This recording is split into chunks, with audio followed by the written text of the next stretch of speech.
Hey everyone, another restoration project ahead of us.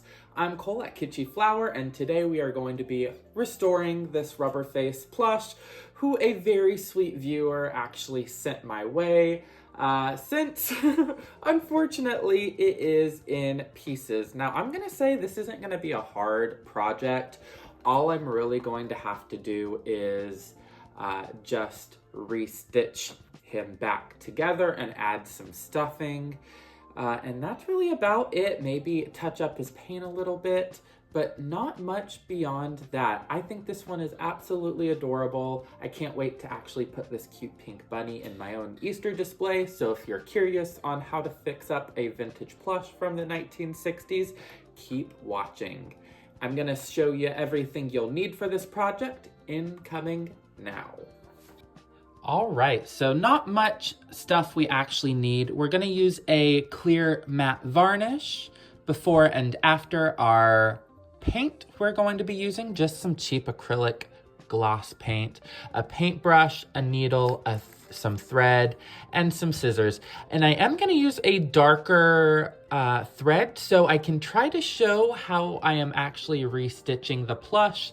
I know my go-to is actually a clear fishing line, which creates a completely invisible look, but how I'm gonna be stitching it, I'm not really worried about the thread actually showing. I thought it would be a fun learning experience. All right, so first thing you would want to do is actually start by cleaning off the plush. Now, I will say, let me move you up a little bit. This plush has already been hand washed real quick. I just used some gentle cleaning solution on him, so not much else that I need to do beforehand. So where I'm actually going to start is actually applying the face to kind of the hood part. So pretty much I'm going to have it inside out. I'm going to be doing a weaving technique, but it is not going to be hard whatsoever. I will say one thing I might have forgotten to mention, you might need some pliers to help guide the needle actually through the vinyl rubber face. And personally, I would want to use a thinner kind of needle. I wouldn't want one that had too large of an eyelet, but definitely easy to control. So I'm just gonna tie the end of the thread up here, and I'm going to identify where the center of the hood is, which should be about right here. What you could do is also just kind of turn it inside out and kind of match up where the both ends are, and then kind of pull it taut, and then right here where your finger is going to be the actual middle. So we are going to line up the face, so when you pull it down, both ends meet. So nothing, again, too hard. Find the middle, match up right here, and then we'll just get to it. Now you can kind of see in the rubber face where the holes were previously. So I'm actually going to try to actually follow that method best that we can. So without further ado, let's get into it. I'm really excited to work on this one. I'm going to just identify which hole I'm going to start with, pulling the thread through, and just going through that little loop that we created. All right, now I am excited. Now I will say I don't often do a full-on sewing job like this. Most vintage plush rubber faces don't need a full, I don't find them with their full-on faceplate kind of removed. So I thought this one would be a pretty fun opportunity to actually show what you might need to do in case you do come across a vintage plush with a rubber face and it's just like maybe not completely fully detached, but if it is possibly a little bit at all,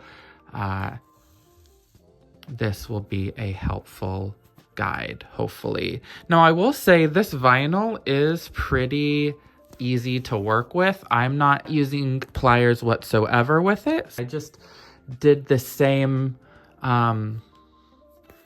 fix up on my mom's old plush that she asked me to do for her birthday, and I did need some pliers. So each rubber face plate will be a little bit different. This one is more malleable and easy to work with, I must say. So just working alongside, following the holes as we go. All right, so just did want to point out, again, we went along the line of the already original little holes that were originally there. So now we're gonna go ahead, flip him inside out, push on through, and then we have a nice little bunny. And as you can see, all nice alongside. Granted, oh, you can't see the thread whatsoever. Very nice. And now we are going to go ahead and attach his body, and we'll go ahead and stuff him from there. And again, we are going to follow that hole and tie it on the end. Really not too difficult at all. And most of the time, if you are doing this on a vintage rubber face, you're not, like I had mentioned, doing the entire face. Oops. So, should be good. Trying to, again, match those original holes. So we can try to keep it as original as we can.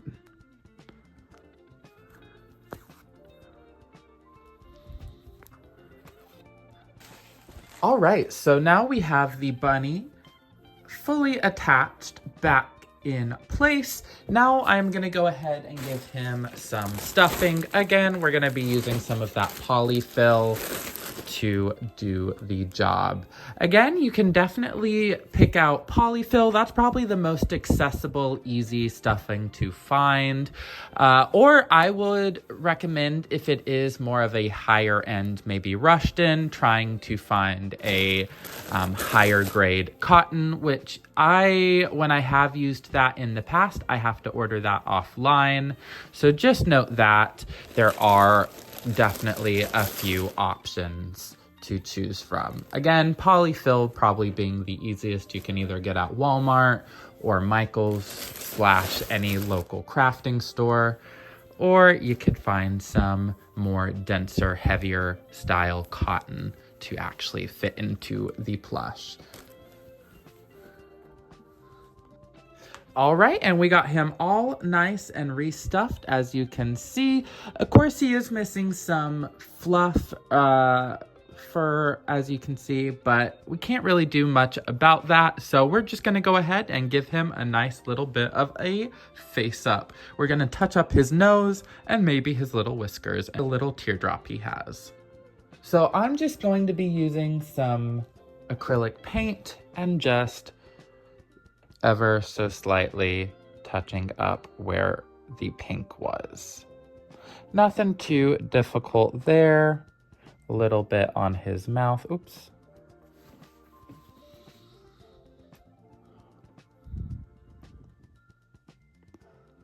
Nothing too difficult.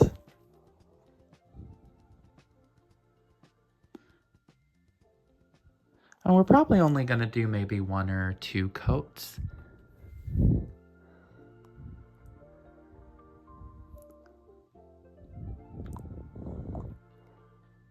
Looks like he originally had 3.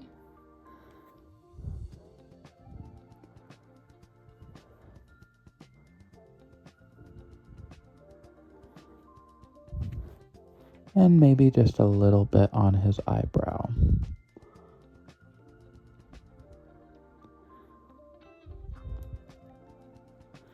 And pretty much that is about it.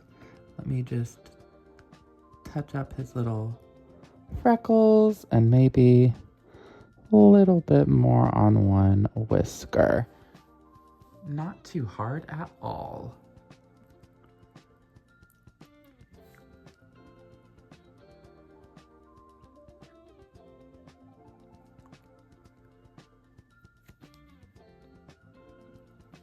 All right, and I'm gonna go ahead and give him a sweet little bow, touch or top him off here. Just a little bit of ribbon around the neck. All right, and give that just a cut. And there you have it. Let's go ahead and touch up his paint with a little bit of that clear varnish. Again, highly suggest it has just a matte finish. So we can just make sure we secure everything nice and good for a good another 60 or so years.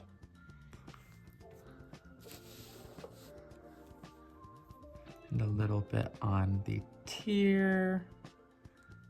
There we go. Just a smidge on the mouth. Perfect. Just on the eyebrow where we touched up. And of course on the whiskers. And he is all finished. Definitely let me know what you guys think of him in the comments. Again, thank you so much for watching. I hope you enjoyed. I definitely had a lot of fun working on this sweet little guy, and he will be going straight into my Easter collection. Thanks everyone for watching, and until the next, don't forget to like and subscribe. Bye now.